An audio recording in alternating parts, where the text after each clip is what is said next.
Okay, let me share my screen.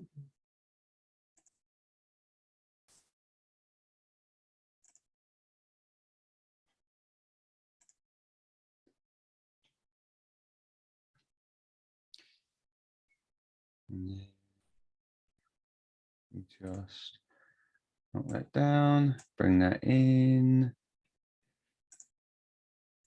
Grid video. Okay, so is my screen showing okay? Yep, you're good. Brilliant. Okay. Well, thank you, Lenore and Leslie, for inviting me back onto the DC meetup group. I had a good time the last time that I was on the DC meetup with Shannon. I actually was talking quite a bit to Shannon at SQL Bits because they were over for SQL Bits for a few days. So it was really good to, sort of catch up, all things Power BI. So my session is together in Synaptic Dreams. Now, I don't know if anyone is a fan of UK synth pop from the late 70s, early 80s, but it's basically the Human League together in Electric Dreams, which all of that music from the 70s all the way through the 80s is absolutely amazing.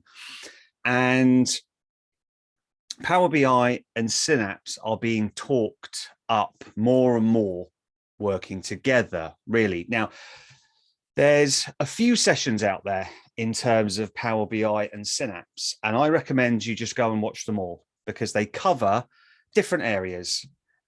So there'll be sessions on architecture, there'll be sessions on features, which I like to, dive into. So if you do see a session that's Power BI and Synapse, trust me, they're not all the same session. They're all different. Lots of stuff to cover. I just like to get in, under the hood a little bit and look at the features between the two services, which is what we're going to look at in this session. So we've got some slides and we got some demos at the end to go through. So a little bit about me. The QR code is my Twitter account. So I'm at Mr. Andy Cutler. I love a good conversation about data platforms. Usually once a week, the conversation is all about dimensional modeling and star schemas. So you'll probably find me on Twitter having a discussion about that. I blog mostly at serverlesssql.com. So that's where, I blog about Synapse generally.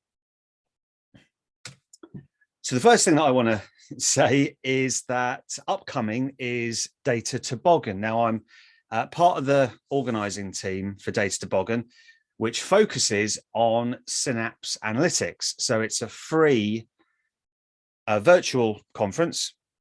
So that the next one's going to be running on Saturday, the 24th of June. Yes, the sessions are recorded, but we tend to put them up, a few weeks after the actual session itself. The agenda's, to be confirmed because we've got the call for speakers open. Now, it is Synapse Analytics focused with associated technologies as well. So if you're a new speaker or an experienced speaker, get in touch, submit a session. We'll probably end up running 2 parallel tracks for the day as well, but it's going to be all about Synapse. So, if you work in Power BI and you'd like to know a little bit more about Synapse, perfect place to do that. So we're going to look at some of the features in Power BI and Synapse. Just to say, can anybody see that bar at the top, or is it just me? That's just you. That's from the meeting. Yeah, it's from the meeting. Yeah, we're good. Yeah, some software doesn't hide it for the attendees. So we're going to have a look at some standard stuff that's in Power BI that we all know and love, direct query and import. And then we'll have a look at some of the features in dedicated, so ResultSet Caching and materialized views, incremental refresh for both the SQL pools that are available within Synapse, aggregations, and the new Optimise ribbon in Power BI, which is actually very, very useful. And it surfaces some features, surfaces some settings rather, that I kind of feel have been hidden. But what I want to cover first is the certifications. So we've got the DP 500. So that is the Azure Enterprise Data Analyst certification. So it's a really interesting one. So I do a session with Data Mozart with Nicola Illich on this, because it bridges between Power BI and Synapse. So Microsoft, they're always saying, Power BI and Synapse, they work well together. Okay, great. We'd like to know why. What's the reason that they work together? In terms of a path in which you can take some structured learning and understand the relevant pieces of technology between those two platforms, I can wholeheartedly recommend looking at the DP 500. Even if you don't want to do exams, I mean, I hate exams, to be quite honest with you. I really don't like sitting there because I tend to forget everything as soon as I start. But the skills measured, the list of skills measured, there's about 40 odd skills being measured. They really, really do give you an idea of what you need to know to work with those two technologies together. From the data modeling side on Power BI to the SQL and service side on Synapse. And the really good thing about the Synapse part of this DP 500 is they're not expecting anybody to know anything about data engineering. So there's no Spark, there's no ETL pipelines, there's nothing like that. It's all about the SQL pools. So it's dedicated and serverless, and understanding the scenarios in which those two SQL pools are used. So honestly, I've never really been excited about an exam before, but the DP 500 is really, really good. So in terms of the features that we've got between Power BI and Synapse, so on the Power BI side, we've got aggregations. So we've had user-defined aggregations for many years, and automatic aggregations are a reasonably new feature, whereby you're not expected to define any of the aggregations up front. The aggregations are going to be created based on the usage of a report.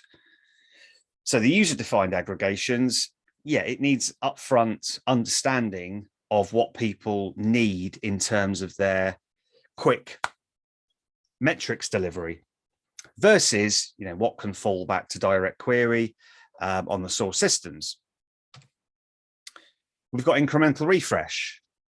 So in terms of working with Synapse, we can work with both dedicated SQL pools, which is the massively parallel processing data warehouse service, where you're importing data into its own database structure. But we can also use incremental refresh on serverless.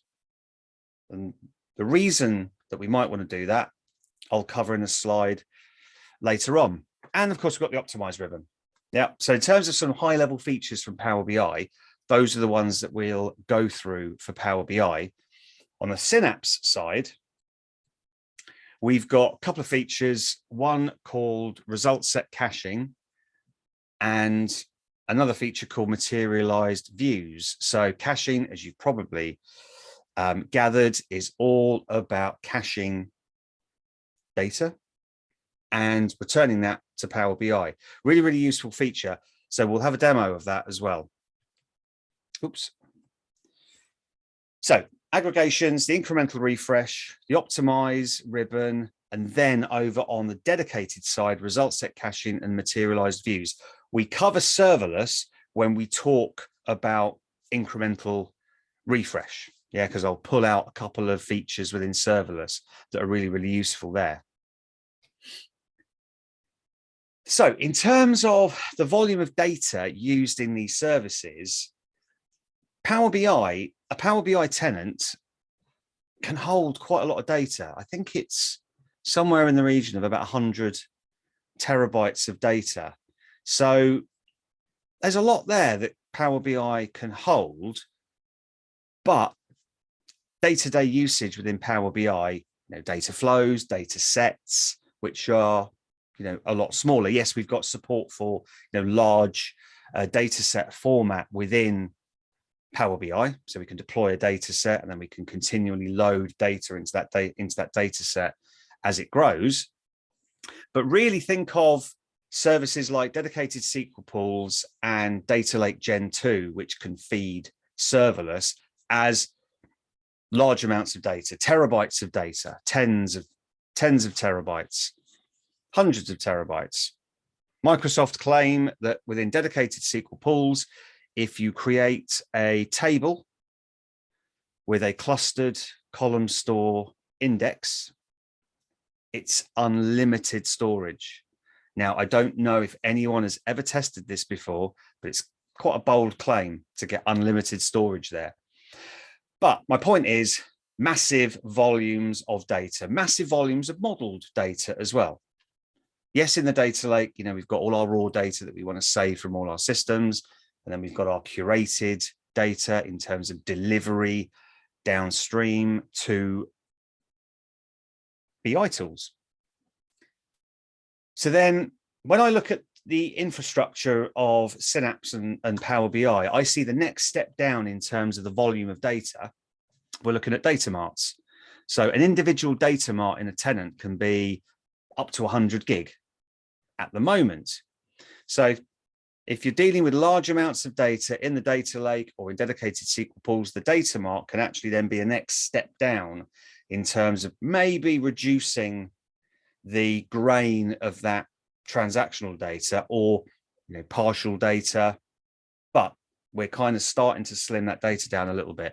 When we end up in the service, in our data sets, we've got a smaller footprint. Now, I don't just mean, a data set that's 25 meg, but, a couple of gig.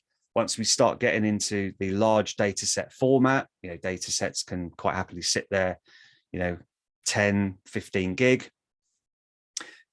If we have premium, and if we're lucky to have a premium tenant, and that's on premium Gen 2, then dependent on our tenant tier, we can fit, up to, a 25 gig data set. We can fit many of those in as well. So you can see the kind of journey of the data from Synapse into Power BI. Now, connecting to Synapse Analytics, there's two different ways. Of course there is, right? One of those is still in beta, and it's still in beta. So you open Power BI desktop. When you go to connect to Synapse Analytics, you'll get two connectors. Now, it's worth noting that when you connect to Synapse, you're connecting to the SQL endpoints. You're connecting to either dedicated SQL endpoint or the serverless endpoint. Yes, you can copy and paste queries in from Azure Data Explorer. So that's the custo pools within Synapse. But these connectors are for connecting to the SQL pools within Synapse. So the Azure Synapse Analytics SQL will allow you to put the server in. So that'll be your endpoint. So both dedicated and serverless expose their own SQL endpoints. You can choose the database, but if you click next, you'll be able to see from a list of databases that you can connect to. But you can connect in import or direct query. So it gives you those, it gives you the standard two options in being able to connect to your Synapse. The workspace, which is still in beta, is a really great connector. So what it'll do is it'll allow you to browse the available Synapse workspaces that you have access to, and it'll allow you to drill down into those Synapse workspaces and choose the database that you want to connect to. All very civilized. It's import only. Okay, now for most people, that's probably beneficial. We'll talk about the issues with direct query in a bit when we look at serverless, especially with serverless. But worth calling out, if you want import and direct query, go the SQL connector route. If you want the nice browsing ability of workspaces and databases, go the workspace beta route, bearing in mind it's import only. So when we talk about import and direct query, look, we've been debating the usage of import and direct query since the features, have existed. But when we're working with either dedicated or serverless, there are some considerations when we're using import and direct query. And it isn't just a case of setting something to import and just leaving it and then importing all your data and then just setting a refresh schedule and off you go. There's some considerations there. So with dedicated, we have the concept of a resource allocation.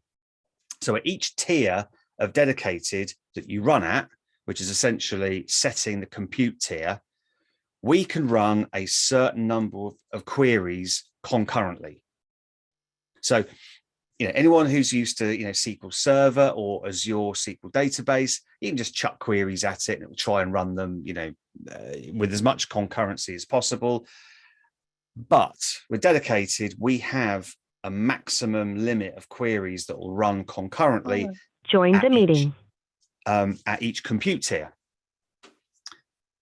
So, as you can imagine, if we're connecting Power BI into dedicated SQL pools and loading data, what Power BI likes to do is just try and grab as much data as it can in parallel and load in as much as it can. And that might have an effect on the dedicated or serverless SQL pool resources.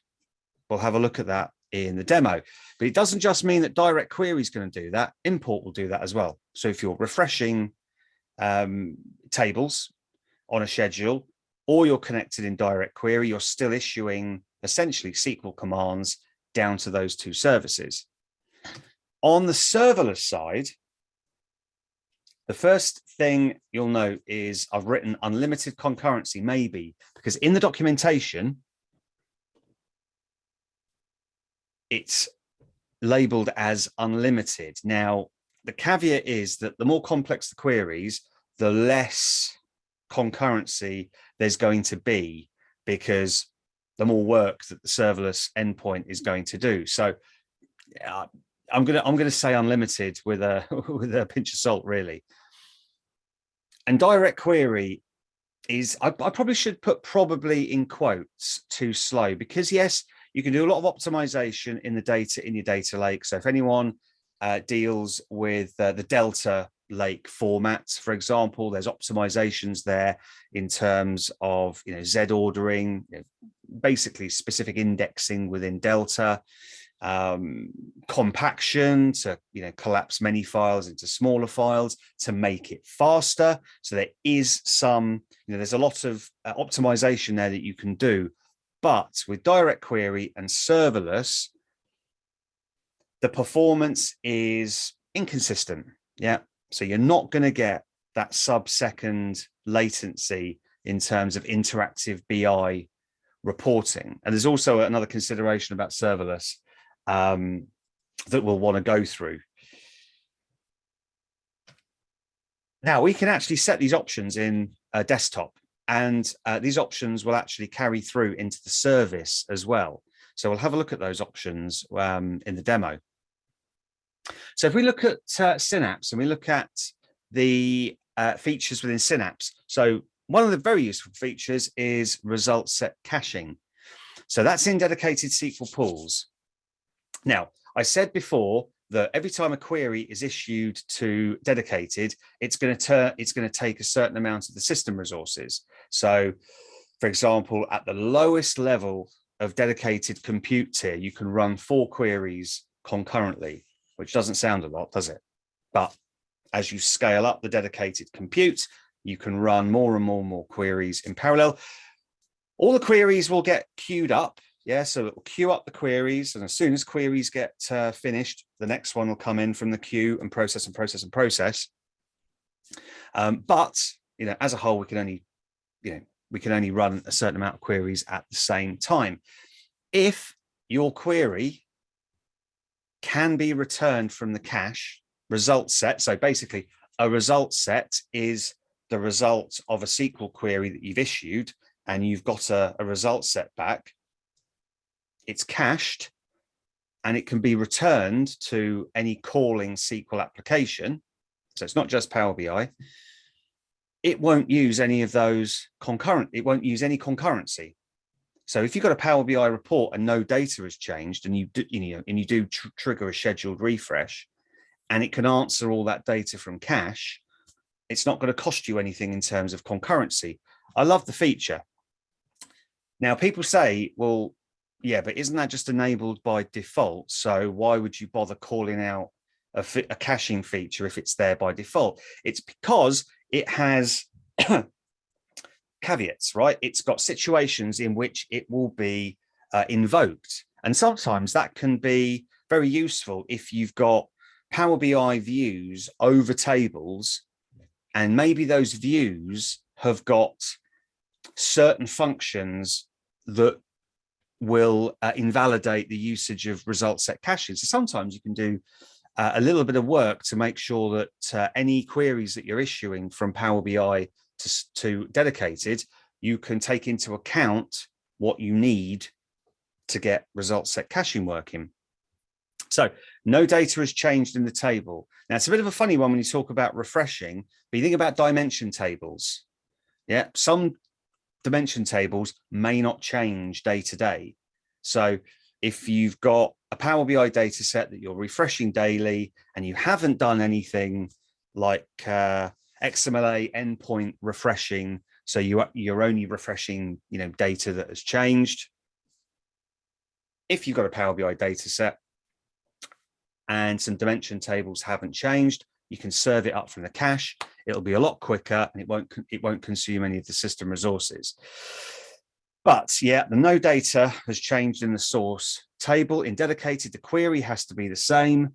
You haven't changed the schema, the actual underlying schema of the table.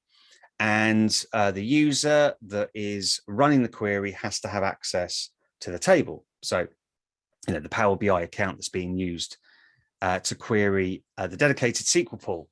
So the caveat is it's got a 10 gig result set limit. That's because I think there's about a terabyte of cache that can be stored. So each result set, a 10 gig limit. So, really useful for dimension tables. A row limit of 64K. Now, I think I've worked it out that this is about 15 or 16 columns if you have nvarchar 4000. Right, so if you've got a dimension, a horrible dimension that's got all of those nvarchar 4000 columns, you'll probably only get about 15 of them. But obviously, you've modeled your tables correctly. But there's a row limit, right? 64K. It's a kind of a standard row limit, actually, across RDBMSs. When I talked about using views to get data from dedicated, you're creating a contract between Power BI and the tables by using views. Sometimes you might put views in there, with get date or some UDFs to calculate something. Well, if you use those, you're not going to be able to use the ResultSet caching. And tables with RLS. Now that's RLS in dedicated, not row level security in Power BI. So if there's any row level security in dedicated, it's not going to be able to serve it up from the cache. Now we can switch ResultSet caching on and off per session, as well as on the entire database itself. So you can enable it on the database, and then for each session, you can switch it on and off. Now, the reason that you might want to switch it off is ETL and ad hoc analysis on the dedicated SQL pool, because you might not want every single query that meets the requirements of being cached to actually be cached, because there is an overhead. There is a slight overhead when you're caching the data. So materialized views in dedicated SQL pools. I was just going to actually get the chat up just very quickly. just in case there was anything that anyone want, I could answer straight away. So materialized views in dedicated SQL Pools. Now, anyone who's worked with, SQL Server, there was the concept of indexed views, which would make any DBA, any database administrator, not like you very much if you mentioned using indexed views, because they were, it could be a beast and consume a lot of system resources. Materialized views are the same in function, but I believe have less administrative overhead of indexed views in those systems. So we can create a materialized view, and we're basically issuing a select query, so like a view. So if we're wanting to generate some data sets that we want to use for machine learning, or we want to load into Power BI as OBT, the one big table. Again, I go back to my discussions on Twitter about the star schema and OBT, etc. But if you've got any requirement to create wide tables, or tables with complex logic, or tables that you're pulling together from other tables, a materialized view will allow you to create that, that data set, and as the name suggests, actually materialize it in the dedicated SQL pool. So the usages for materialized views, you've got some complex data sets that you want to pre-calculate. So if you've got multiple uses for these data sets downstream, having to compute it every single time may be expensive. You can compute it once, store it, and then reuse it downstream, all the better. But of course, there's some considerations. There's no such thing as a free lunch, right? If the base data changes in the table, then the materialized view will need to be updated. Now, this is all automatic, under the scenes. So you don't really have to do anything there, but it does have to be distributed. So within dedicated, we have the concept of distributing the data in our table across a series of distributions. I'm not going to go, into it, in this topic, but we've got the same thing here. So we've got to pick a column that will then distribute that data, and we want to make sure that that distribution is as even as possible, so we don't get loads of data skew. So with incremental refresh in Power BI, we can use it with both dedicated and serverless, particularly useful in serverless because of its billing model, which we'll go through. So in terms of so with dedicated, the columns within dedicated SQL pools within a table, date time columns, absolutely fine in terms of being surfaced in Power BI to be used for incremental refresh. In the world of serverless SQL pools, where we don't actually, there's no storage of data within serverless, it's all in the data lake, we can use either a column that's in the data itself, or what is particularly useful is using the file path function. Now, the file path function is a SQL function that we can use within serverless SQL pools to pick the data to be read, to be selected from a folder in the data lake if the data is partitioned. Yeah, so we go back to that slide where we've got large amounts of data in dedicated SQL pools and the data lake. If we partitioned our data in the data lake, we can use that file path function, which we'll see, to actually only go and select the data that we need. Very useful if we're refreshing data. So what we can do is in the data lake, if we've got what I'll do is let me just zoom it up, right? So if we've got a data lake and we've got 3 levels to our partitioning, so we've got year, we've got month, and we've got day. We can use serverless SQL pools. We can create, let's say, create a view. So we want to cast some structure, over that data in the data lake. And we can use the file path function. There we go. And we can just use the ordinal position of our data lake folders in our file path query. So one is going to relate to the year, then the next one down is the month, and then finally the date. And they'll actually be surfaced in the query if you run a query against the view. Power BI, so let me just bring up Power BI. Power BI will just see that as a date column. You've got to cast the columns to their appropriate data types, but you can do that in the view. And Power BI will just see that see those columns as columns in the data set. Even if they don't exist in the data, they'll just be pulled from the folder metadata in the partitioning scheme. So in terms of aggregation, so I'm not going to go into this too much, but on the side of user defined, we've got, it's essentially a pro license feature. So we don't need premium. Very, very, very useful for the Power BI developer or the Power BI analyst to set up aggregations, because they're going to do some analysis as to what aggregations need to be created. But those aggregations, they need to be set to a schedule, because you're going to refresh your data set. Aggregations are import. You might have some detail, some detail tables that are kept in direct query.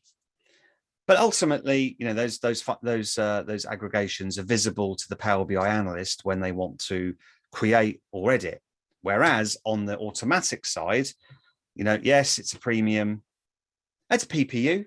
Yeah, so if you've got a PPU license, then automatic aggregations are available to you. And what it'll do is it's a bit of a black box. You ask it and say, look, here's a certain threshold, a certain percentage of queries that I'd like you to analyze and create aggregations for. So actually there's it really is just a slider in Power BI. And if you set it all the way to the right, 100%, which is not recommended, it's going to analyze a lot more SQL queries and try and create a lot more aggregations. It is a black box. So if you do want to understand the aggregations that it's creating, it's not enough to just be able to use the XMLA endpoints and use something like Tabular Editor to look at the partitions. You're going to need log analytics connected to that workspace to see what's happening in terms of the aggregations. Yeah, direct query. Yeah, it's involved as well in terms of that feature there.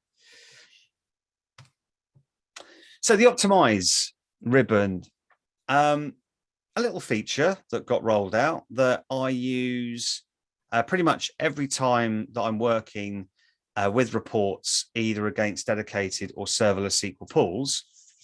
So you've got Optimise. I don't know whether it's got a Z, but I've got it to the UK spelling with an S in there. But essentially, we've got a series of buttons that have kind of pulled together some bits of functionality and included some new functionality. So we can pause visuals. So if we want to create reports, we can drag visuals onto the reports, and it's not just going to trigger refreshes every time to get the data in.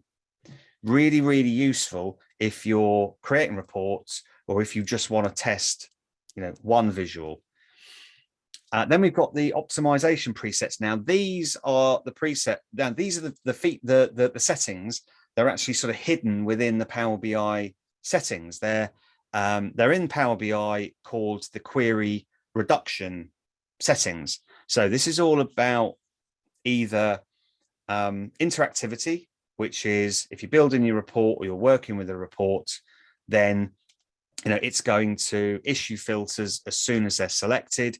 it's going to filter data as soon as visuals are selected, or you can choose less interactive, which will give you an option to enable filters all at the same time, so you're not constantly talking to the database as you're using this.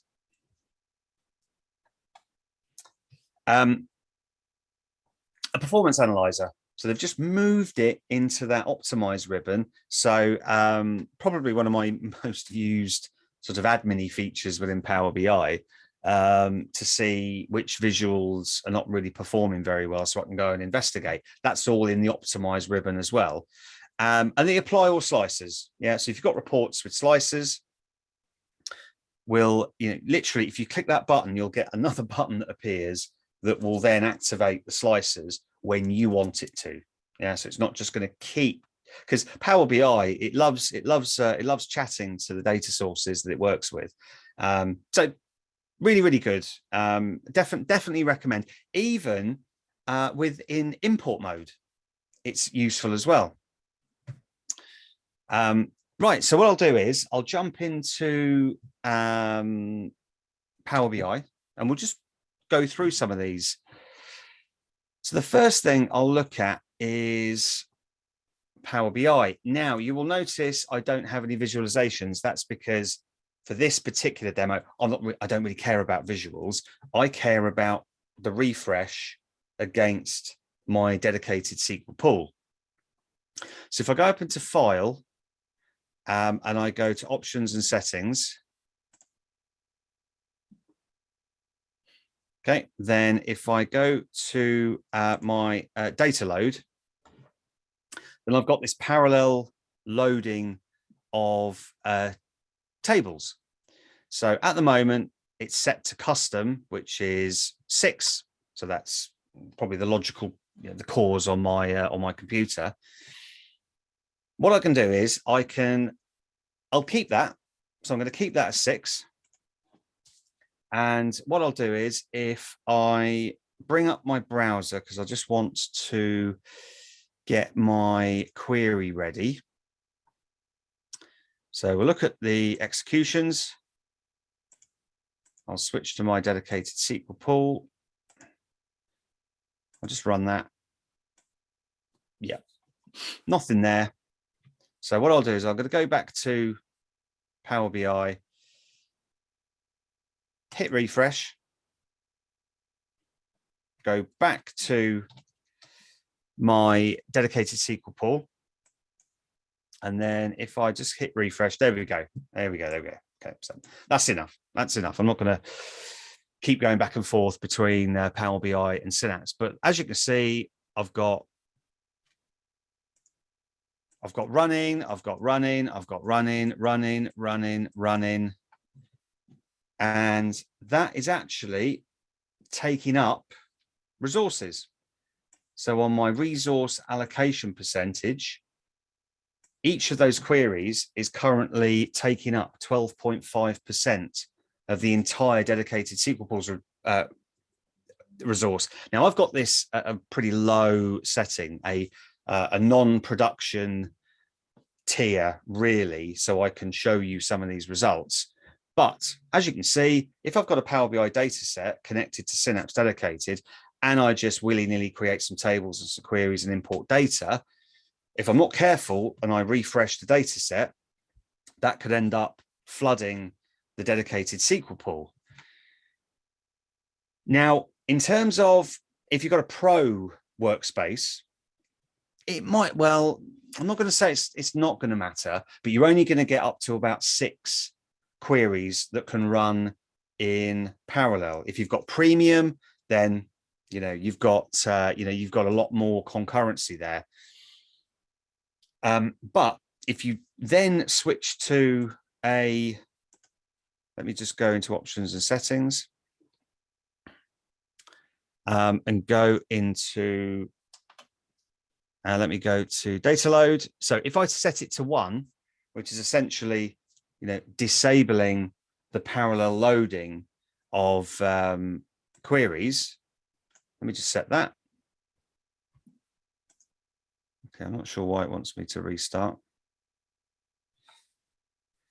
We go to my, oops, dedicated. Oops, what's going on here? I'll open up that again. When it refreshes, it's only going to execute those queries in serial. Yeah, so it's only going to, let me just check the setting to make sure that it's done that. So data load. Okay, so let me just set it to 1. Okay, so I'm not too sure what's happening with my Power BI desktop there, but let me hit refresh and see if it's actually taken that setting. Let's just run that.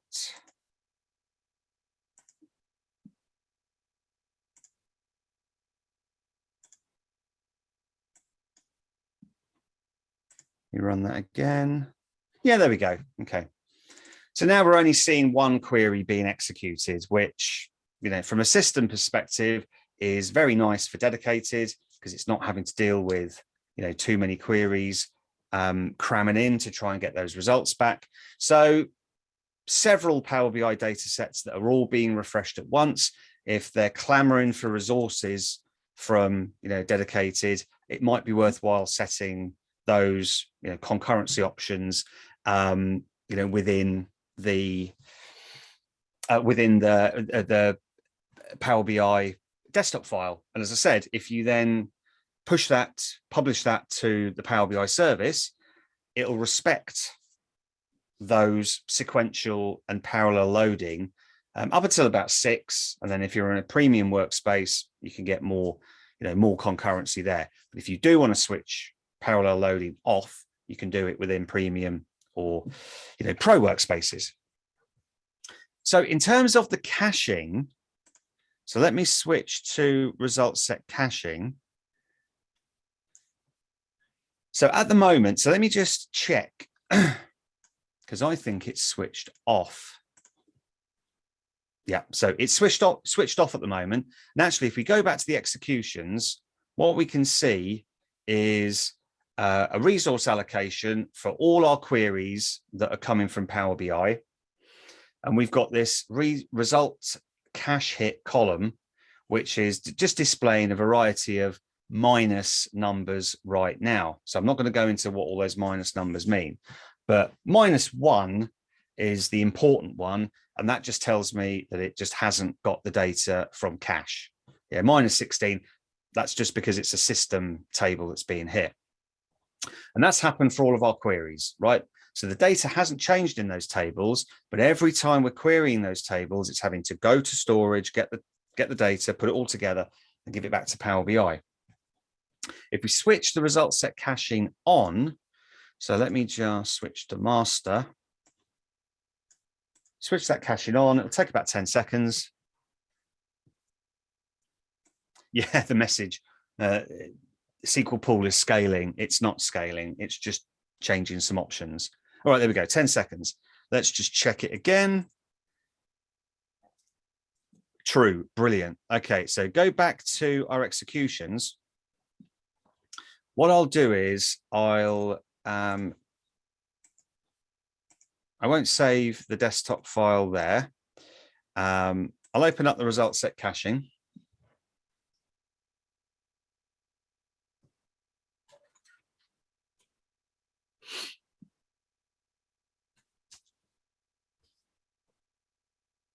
Okay, and then, oh look, we do have a visual. Ignore the visual, it's not important.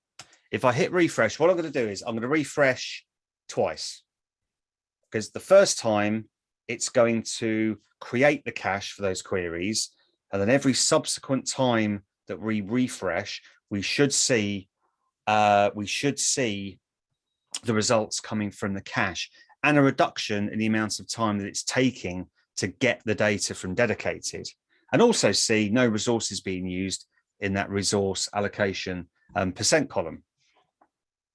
I'm just going to have a little quick look through while. Oh, Lenore said, yeah, pause visuals. Yeah, a more involved Power BI report. Yeah, I hear you. Very, very useful. Just for good measure, let's run it again.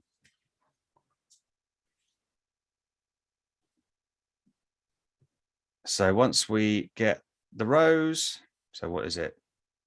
Probably 1 million for that fact, just for the demo. There we go. All dimensions just went like that. If we check dedicated,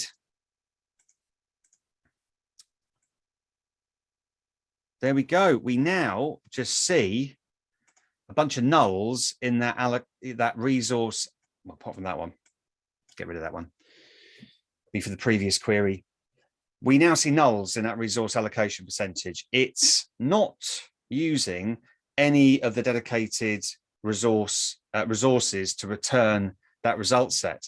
So if there's other operations happening on that dedicated SQL pool, our Power BI refresh hasn't been affected. Now, of course, I go back to that whole thing of, well, if the data hasn't changed, why would you refresh the data set? Some of the data could change, some of it could stay the same. So unless you've got clever with your Power BI refreshing and you're just refreshing certain tables within a data set, using the XMLA endpoint, then if you're refreshing from dedicated and you're not using any system resources, it's going to be a lot quicker. And we get that result set cache hit of 1 successfully delivered from the cache. So in terms of serverless, really, really good for some operations with data in the data lake. So that's if you use things like, if you've got dynamics and you want to synchronize data from either the CRM systems, so sales, basically the Dataverse, or finance and operations with its export to data lake functionality, you're still using a data lake. You're still exporting that data and storing all of that data within folders in a data lake. Now, yes, you could take that data and import it into dedicated or an Azure SQL database, any database of your choice, but you're then duplicating the data. You're moving it from one place and putting it into another.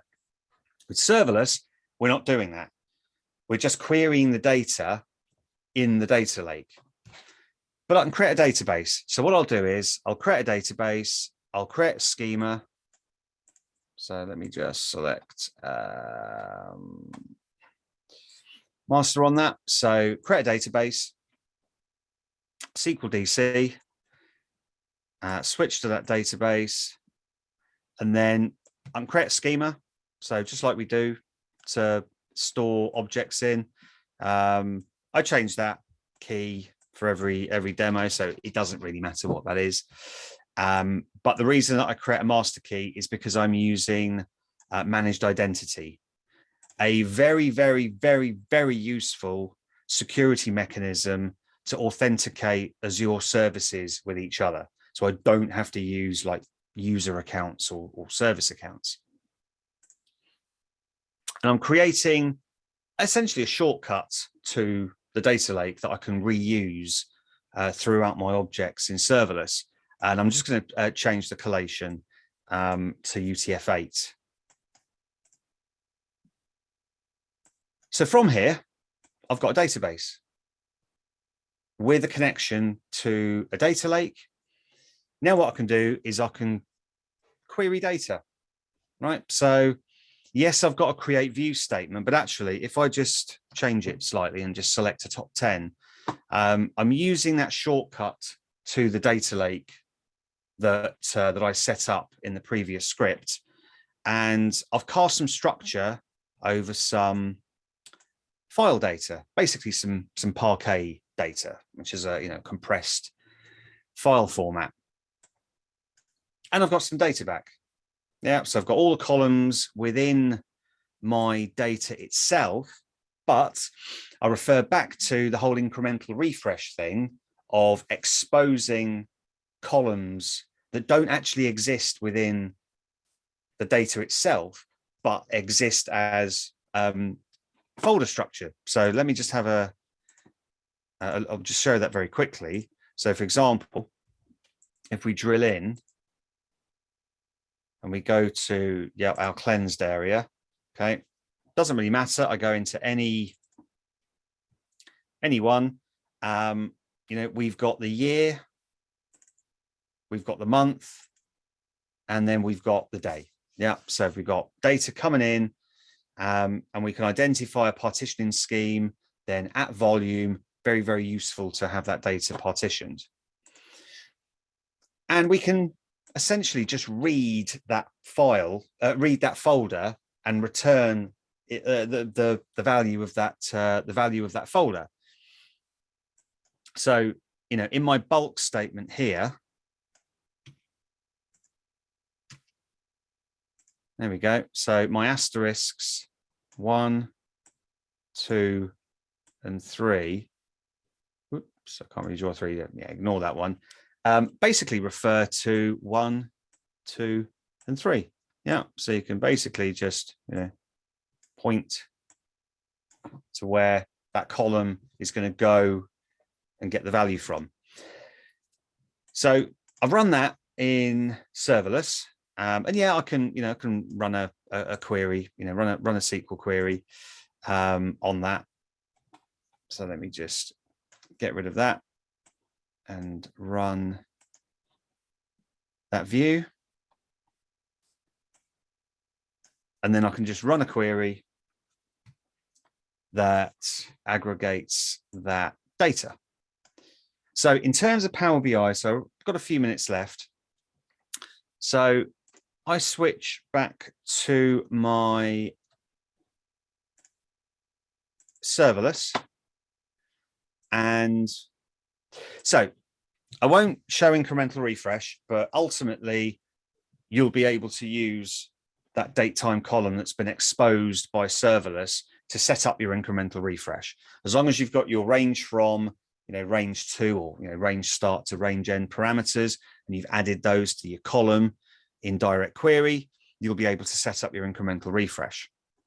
In terms of direct query, so what I wanted to show is 2 things. Number 1, the performance, and number 2, the monitoring. Now, there's a great session actually from SQL Bits, not the SQL Bits we've just had, but the SQL Bits from last year. There was Mark Price, Mayer, and Stan from Microsoft doing a session on optimizing data in a data lake for speedy retrieval via serverless. Oh, okay, not sure why we've got refresh. Oh, I know why. The last thing to do is, if I click on the Delta view, is I can create a view over a file format called Delta. So Delta is one of the, I guess it's the Lakehouse formats that stores, the data itself. It stores statistics, partition scheme information, and it's a file format in the data lake where it'll evolve the schema over time. So if new columns get added to source data, that's supported automatically, but also transactional consistency and version control in terms of data as well. So really, really useful file format like Apache Iceberg and Apache Hudi. These are other file formats in the in the Lakehouse world. So create a view, and that's the view that underpins my Power BI report. So let me just hit refresh. And the way that I've connected is using the SQL endpoint. There you go. It's actually telling me to make multiple edits fast, pause the queries, and you'll spend less time waiting for visuals to load. So really useful. But yeah, so if I go into the transform data, so let me open the data source settings first, just having a look at the time. My server, which is just my serverless endpoint, my database that I created. And then in my query, so I'm just going to bring that up. I'll just click on Advanced Editor so we can just have a little look. Yeah, as you can see, yeah, look, it's just a SQL database. It's connecting, yeah, ignore that. It's connecting to the SQL DC, to the view. There's the schema, there's the view itself. And then I'm just doing some basic column renaming. So I'm not doing anything other than connecting to the view that's in the serverless SQL pools and then just renaming some columns. But this is in direct query. So I'm just going to close that. And one of the things with direct query and serverless is that every time you issue a query to serverless, it runs that query against the data in the data lake. There's no caching. Yeah, so it's one of the most requested features. I mean, yeah, it's one of the most requested features in serverless. So unlike dedicated, where you've got caching functionality, you don't get that in serverless. So as you can see, we've got what, 1, 2, 3, 4 visuals. So we've got 4 SQL queries that are going to get sent down to serverless every time you click refresh on this data set. So I'll hit refresh. You know, we can see the little, you know, spinny icons of the visuals. Okay. And actually, if we use our Optimise and do our performance analyzer, let's start recording and hit refresh.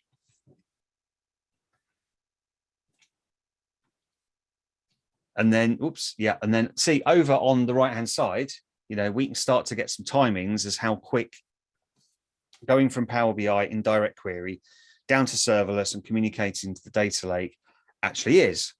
Like I said, there's optimization techniques in terms of that data in the data lake, but it's one to watch out for. And the last thing I'll cover is if we switch to Synapse and we go into the monitoring area, we can actually see the SQL requests that are being sent down from Power BI down to Synapse itself. Every single one of these queries is going to incur a cost. Yeah. So the way that serverless charges you is it's probably something like $5 or $6 per 1 terabyte of data processed, which usually means reading the data from the data lake. So as you can imagine, every single query that I'm issuing down to serverless, you can attach, you know, a dollar value to it. I mean, at 10 megabyte and 266 meg, you know, it's going to be, you know, decimals, right? But as you imagine sending a report out to lots of people that's in direct query attached to serverless, and they start hitting refresh to get data in, all of a sudden, you know, that can add up. So the last thing I'll say is with serverless, things like incremental refresh and hybrid tables are really, really useful because you can import data. So have that one hit at the beginning of a data set import. And then if you are streaming data in and you're landing data in to a current day folder in the data lake, then Power BI will, you know, have that that real-time partition that will go and it will just touch that one folder in the data lake. And that might not add up to, you know, too much data processed if you want to surface, you know, sort of archived and historical data alongside real-time data. So, you know, as long as your data sets are, you know, partitioned in the data lake and you surface that column in Power BI, you can set up incremental refresh. So I think I'll jump back because I'm well aware of the time. So yeah, like I said, upcoming Saturday, the 24th of June, we've got our next Data Toboggan Synapse Analytics. You know, so it's all day, you know, free virtual event. Lots of great speakers there talking about Synapse and, you know, bits of Power BI that work with Synapse as well. So, you know, if you can attend, that will be great. But again, you know, thank you to Lenore and Leslie for inviting me on. Hope it's been helpful. And if you want to reach out and chat to me on Twitter about this, you know, please do. You know, honestly, I love talking about this stuff, basically, especially when it's Power BI and Synapse Analytics together. Thank you so much, Andy. This has been wonderful. I know folks are going to have to jump off to various meetings, but if anyone doesn't and has a last minute question, I'm happy to hang out here for a little bit longer if Andy is. More than happy to. More than happy to. Well, yeah, one thing I'll say is Microsoft have their build conference happening towards the end of May. So I think it's something like May the 24th, May the 25th. If you've got an interest in Power BI and Synapse, register for the next build, and you know,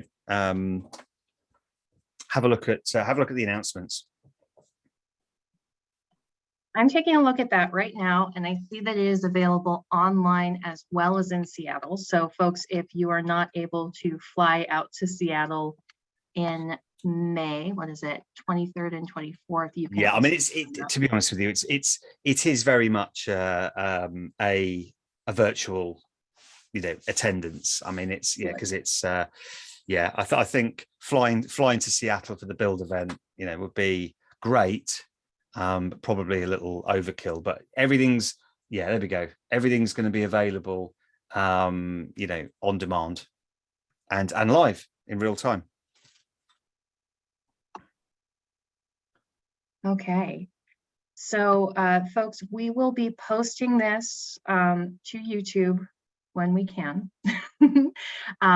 Please continue to join us on the LinkedIn group. We will be continuing to post things there. If you have job opportunities or exciting things that you found, we're going to try to move the conversation there as much as possible, especially since we always tend to run out of time during these meetings. If anybody has any additional questions or things they'd like to share, please shout it out. Otherwise, I think we're going to call this meeting adjourned. Going once. Going twice. All right, folks. Thank you so much for coming. We'll let you get back to your day. Thank you very much. Bye-bye. Bye all. Thanks, everyone. Thanks, Andy.